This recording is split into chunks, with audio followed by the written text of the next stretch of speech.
We walked out into the brush. "We'll wait here," Mama said, and we sat on the cold ground. The day was growing lighter. Soon I heard the click-click of the gypsy woman's sandals. Then, without seeing her approach, she was right beside me.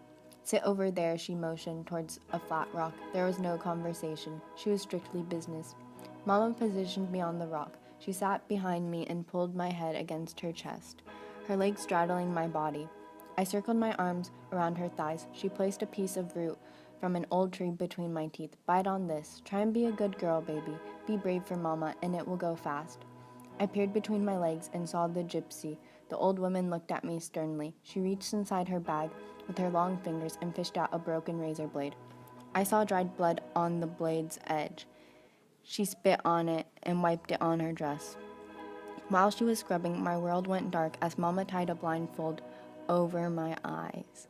The next thing I felt was flesh being cut away. I heard the blade sawing back and forth through my skin. I didn't move, telling myself the more I did, the longer the torture would take.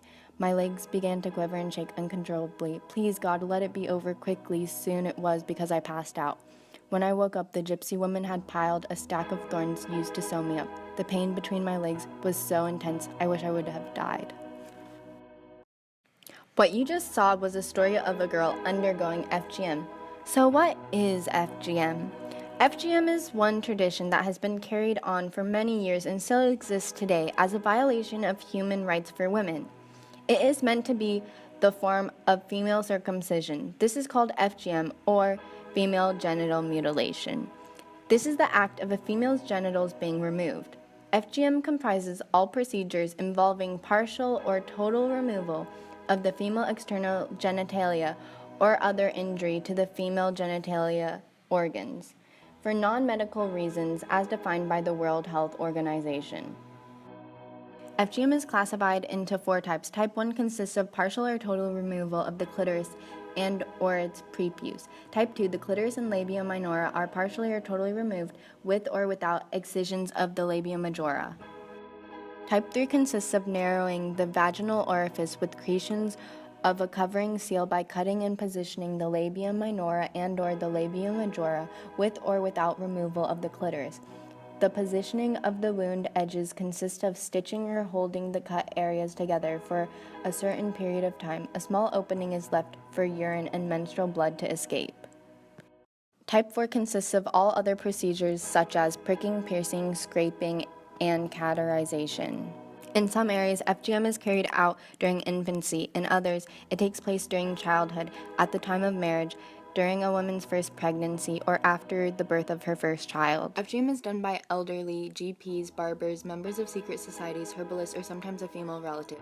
FGM is carried out with special knives, scissors, scalpels, pieces of glass, or razor blades. Anesthetic and antiseptics are generally not used unless the procedure is carried out by medical practitioners.